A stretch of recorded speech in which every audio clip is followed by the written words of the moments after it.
PEGI 18. Hi, my name is Ashraf Ismail, Game Director of Assassin's Creed 4 Black Flag, and I'm excited to show you more of our open world locations and activities. This is by far the biggest and most diverse game world we've ever built. Over 50 major locations and more than 75 uncharted islands. In this demo, we will be jumping around to different parts of the Caribbean world and showing off some of this diversity. Here we are on Andreas Island, a coconut island with a pirate village. Up ahead, we have a tavern. Taverns are places where you can hire crew, pay for secret information about valuable convoys, you can play mini-games, and of course, you can have a drink. To gain access to all of this, you need to prove yourself with your fists.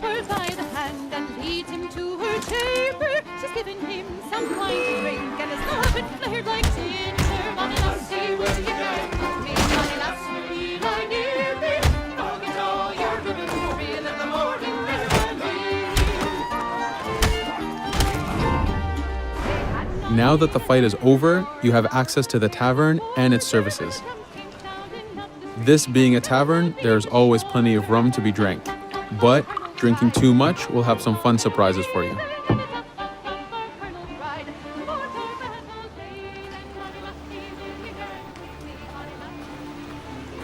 Now let's head to that viewpoint and sync up. Each viewpoint in the game is a small navigation puzzle to reach the top. Synchronizing unfogs the map, showing you nearby collectibles and activities, and it also becomes a fast travel point so that you can quickly get back here. The world is massive. We need it to make it comfortable and easy for you to get to where you want.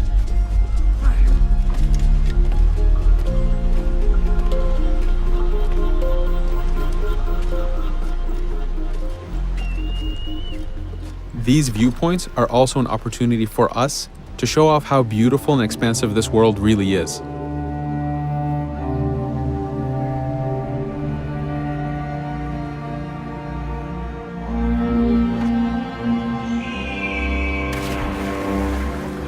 Now we're heading to another important location, underwater shipwrecks. We are now able to access these locations because we recently purchased a diving bell. These are real 18th century devices that pirates and sailors used to access the underwater. Underwater is how the golden age of piracy started.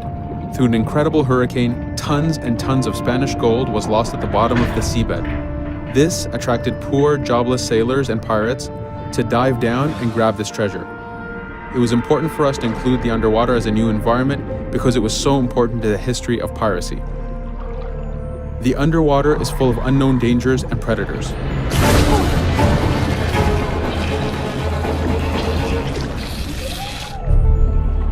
You do have to pay attention and act quick, but the risk is worth the prize as you need a lot of money to get all the upgrades for your ship, the Jackdaw.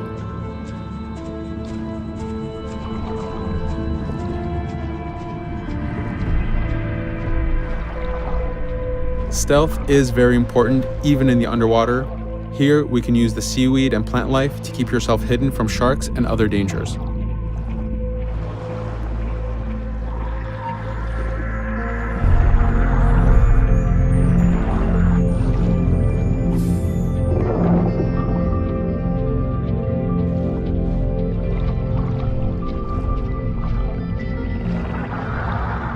This is an air barrel. It's a one-time air refill, so use them wisely. Of course, you can always go back to the diving bell to refill. We are going to move to a different location now. This is a smuggler cave. This one happened to be accessed from the underwater, but not all of them are. Here, we ran in without looking around, and this got us in a little bit of trouble. But it was only two guys and we took one by surprise, so not too bad. Caves are heavy stealth locations. Stealth is key in this game. We've put a lot of effort in to make it a valuable and exciting gameplay for players. Since we came from the underwater, Edward does not have his weapons or guns. You will have to use your stealth tools to get through this. Here, we will utilize the whistle to take out the brute.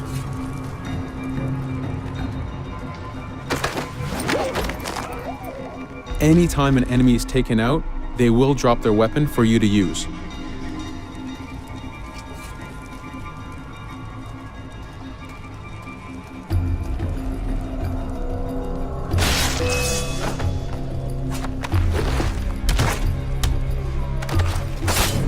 Again, we are taking these guys by surprise and using their own weapons against them.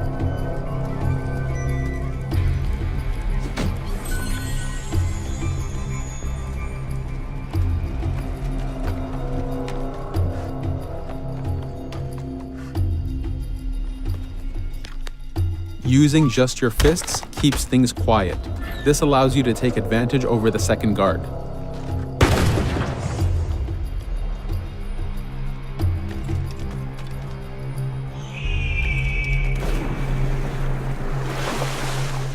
Up to this point, we've been doing a lot of pirating. This has attracted the attention of pirate hunters. This is fed back to you with the clashing swords above the health bar. This is a first level hunter after us. You can push the wanted system to reach level 4, where you have a fleet of intense aggressive hunters after you. The horn you heard indicates that this is a charger type ship.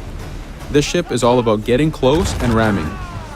Each ship type has a unique sound associated to it, the scariest being the war drums of a man of war.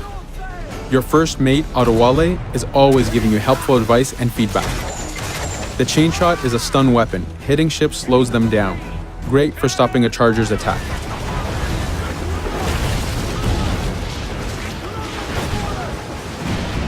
As the masts come down, we can start a boarding. We need to take out 10 crew members to win the boarding. Of course, we can do it any way we want. In this case, since this is a smaller ship, the swivel gun is very efficient.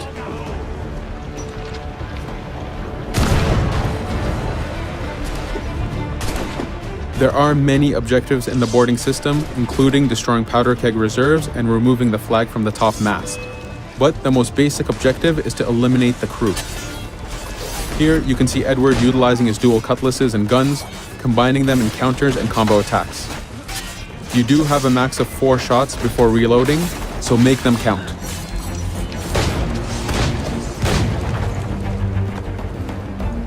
Plundering a hunter allows you to send a very powerful ship to your fleet. They are also a good way to gain ammo for the Jackdaw. In this case, we will use this opportunity to lower our wanted level.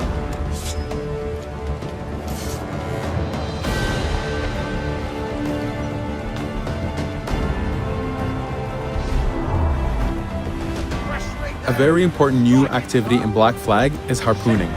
Historically, pirates harpooned as a source of income. Ready the whaleboat, lads.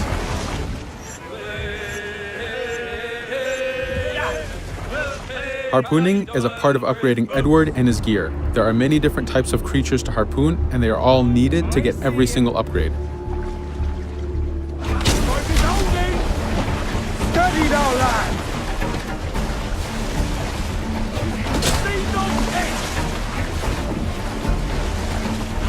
Success!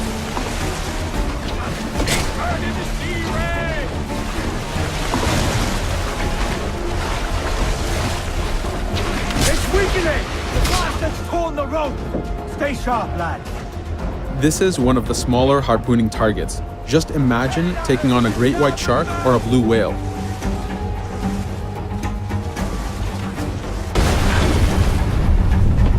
This one's dangerous! The harpooning activity itself has upgrades, and you will need them to take on the bigger targets. You can upgrade the health of the rowboat, the number of harpoons you carry, and the damage of the harpoons themselves.